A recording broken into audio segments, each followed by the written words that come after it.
እንደምን ቆያችሁ። በዛሬው ዕለት የምንመለከተው ብሬን ቱመርስ ወይም ደግሞ ጭንቅላት ካንሰር የሚባለው ነው የምንመለከተው። የጭንቅላት ካንሰር በአይነቶቹ ሁለት ሲሆኑ እነዚህን እንዴት አይነት ናቸው ብለን እንመለከታለን። ብዙ ጊዜ እነዚህን ለመከላከል ወይም ደግሞ ለሕክምና ለማድረግ ምን ያስፈልጋል፣ ምልክቶቹ ምንድናቸው፣ ምክንያቶቹ ምንድናቸው፣ አጋላጭ ምክንያቶቹ ደግሞ እነማን ናቸው የሚለውን እንመለከታለን። አዲስ የሆናችሁ ይህንን ቻናል ሰብስክራይብ፣ ሼር እና ላይክ በማድረግ ሌሎች እንድርሳቸውን ታደርጉ እንጠይቃቸዋለን።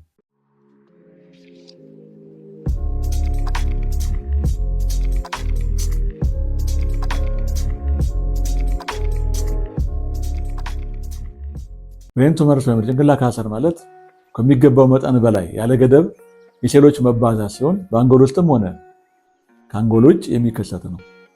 ይህ እብጠት ሞኝ እጢ ወይም ደግሞ ጎጂ መጥፎ እጢ ሊሆን ይችላል። ሞኝ እጢ በጣም ጉዳት የማይደርስ፣ ጎጂ ደግሞ መጥፎ እጢ የሆነው ሁለት አይነትም ይመጣል። በእንግሊዝኛው ሞኝ ስንል ቤናይን ስንል፣ በመጥፎ ደግሞ መሳሳት የሚያደርገን ወይም አደጋ ሊያደርስ የሚችል ማለት ነው። እነዚህ አይነቶች ሁለት ሲሆኑ አንደኛው በጭንቅላት ውስጥ የሚፈጠር ሲሆን ሁለተኛው ከሌላ የሰውነት አካል የካንሰር ሴል አማካኝነት የሚፈጠር ሜታስታሳይዝ አድርጎ ወይም ደግሞ ተላልፎ በደም ሊሆን ይችላል አንጎል ውስጥ የሚፈጠር ካንሰር አይነት ሁለት ናቸው። ምክንያቶች ስንመለከት አንደኛ የዘረመል በራሱ ምክንያት ሲቀየር፣ የራሳችን የዘረመል እንትናችን ዲኤንኤያችን ሲቀየር ለዚህ ልንጋለጥ ይችላል። በዘር ውርስ ደግሞ የዚህ ካንሰር ያለባቸው ቤተሰቦች በልጆቻቸው የሚያሳልፉት ሊመጣ ይችላል። ለልጆቻቸው የሚያሳልፉት ሌላው ለጨረር መጋለጥ በተለይ በህፃንነት ጊዜ በጣም ለጨረር የተጋለጡ ህፃናት የጭንቅላት ካንሰር ሊያጋጥማቸው ተብሎ ይታሰባል። የሰውነት የመከላከል የራሳችን ኢሚዩን ሲስተም ይህን ሲዳከም ለዚህ ለጭንቅላት ካንሰር እንጋለጣለን። አጋላጭ ምክንያቶች አሉት ወይም ሪስክ ፋክተርስ የሚባሉት አንደኛ በእድሜ ነው። በተለይ በህፃናትና በእድሜ ገፉ አዛውንቶች ላይ ነገር የሚከሰተው። ሁለተኛ በተለይ በጾታ ላይ ሲታይ ደግሞ ሴቶችን ነው የሚያጠቃው። ሌላው በሌሎች የካንሰር አይነት መጠቃት ነው። ለዚህ የሚያጋልጠን ሰውነታችን ውስጥ የተለያየ አይነት ካንሰር ሲከሰት በተለያየ ጉበት ካንሰር ሊሆን ይችላል፣ የጡት ካንሰር ሊሆን ይችላል። የተለያዩ አይነት ካንሰር አይነት ሰውነታችን ከተከሰተ ወደ አንጎል የሚሄዱ እድሉ ከፍ ስለሚል በካንሰር የተጠቁ ሰዎች የአንጎልም ካንሰር ሊኖራቸው ተብሎ ይገመታል። የስሜትና ምልክቶቹ አንደኛ ራስ ምታት ነው። በተለይ በብዛት በጠዋት ላይ እና እንዲሁም ደግሞ እንቅስቃሴ ስንጀምር የሚሰማን ኃይለኛ የራስ ምታት ይኖራል። መንቀጥቀጥ ወይም ሲዥር ስልክ የሚጥል በሽታ ያለባቸው ሰዎች ግጥርጥር አድርጎ የሚያንቀጠቅጥ ምልክት ይኖረዋል። የነርቭ ስርዓት መድከም ማለትም ንግግር መናገር በትክክል መናገር አይችልም። የማየት ችሎታውም ይደክማል። ይህ ምልክቶቹ ናቸው።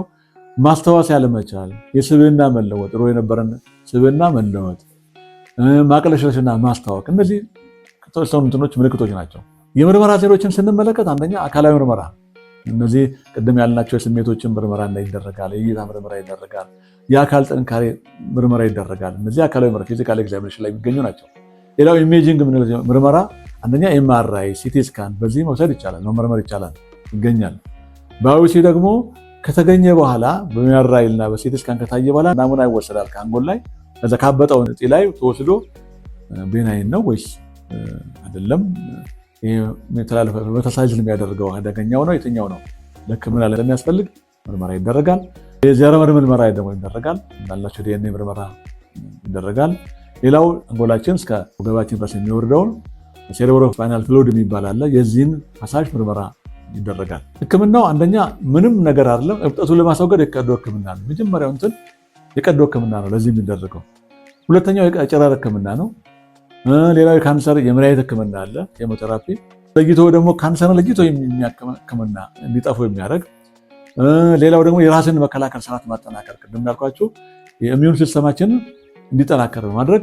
ሌላው ተጨማሪ እንክብካቤ አለ። አንዳንድ ጊዜ ስቴሮይድ መድኃኒቶች እብጠትን ለመቀነስና የመቅጠጥን ለማስቀረት ያህል ስለሚያግዝ እነዚህ ስቴሮይድ መድኃኒቶች ይሰጣሉ። ሐኪም ተወስኖ በግል አይደለም የሚወሰደው፣ ሐኪም ይህን ያህል መጠን መውሰድ አለባቸው ብሎ ሲያዝ የሚሰጥ ነው። መከላከያው አንደኛ ህፃናት ለጨረር የሚጋሉበትን ሁኔታ መቀነስ ያስፈልጋል። ሁለተኛው የዘረመል ችግር ማሳወቅ፣ ይሄ ለጎጂ ቤተሰቦች ነው። ወላጅ ከሆነ እዚህ ያለ ችግር አለበት ልጆች ሊከተልባቸው ይችላል፣ ልጅ ሊመጣ ስለሚችል ይህንን ቀድሞ ማሳወቅ፣ ክትትል ማድረግ፣ የህክምና ክትትል ማድረግ ቀድሞ መከላከል ይቻላል። ሶስተኛው የአኗኗር ዘይቤን ማስተካከል፣ የአካል እንቅስቃሴ፣ የተሸጉ ምግቦችን አለመመገብ፣ ለካንሰር ያጋልጠናል ብለን የምንላቸው ነገሮች ሁሉ ማስወገድ ነው። አራተኛው በየጊዜው መደበኛ የጤና ምርመራ ማድረግ ነው። ይሄ በዘረመል በቤተሰብ ዘር የሚወረስ ህመም ካለ ይህንን በትክክል መከታተል ያስፈልጋል። የአንጎል ካንሰርን በትክክል መከላከል ባይቻልም ለመቀነስ ግን እንደሚቻል ድንገት መቼ እንደጀመረ ሳይታወቅ ይከሰታልም ለሞትም ያደርሳል። ስለዚህ ይህንን ቀደም እንዳልኳችሁ ምርመራም ሊያስፈልግ ይችላል፣ የቤተሰብ ሊመጣ ይችላል። እነዚህን ከታወቁ ቀድሞ ምርመራ ማድረግ። ከሌላ አካባቢ ደግሞ ከሰውነታችን አካል ጉበት ላይ ሌላም ላይ የተከሰተ ካንሰር አይነት ካለ ወደ አንጎል ሊሄድ ይችላልና ይማራይ የተለያዩ ነገሮች በየጊዜው ምርመራ ማድረግ ያንን መከላከል ያስፈልጋል። ይህንን ጥንቃቄ እንድናደርግ ያስፈልጋልና በዚህ ጉዳይ አሉባቸው ሰዎች ካሉ ወደ ሕክምና እንዲሄዱ መገፋት ነው። ምልክቶቹን ነግረናቸዋል። ምንም አይነት የቆየ ህመም ሲኖር ቀላል ነው ብሎ ቤት ውስጥ ራስ ባት የተለመደው ጊዜ ያመኛል የሚለውን ነገር በመተው ምርመራ ማድረግ ያስፈልጋል እንመክራለን። ቻናላችንም አሁንም ሰብስክራይብ አድርጉ። አዲስ የሆናችሁ ተከታታይ የሆናችሁ ደግሞ ላይክ እና ሼር ማድረግ ሌሎችን ደርሳቸው እንድታደርጉ በትህትና እንጠይቃችኋለን። ሰላም ቆዩ።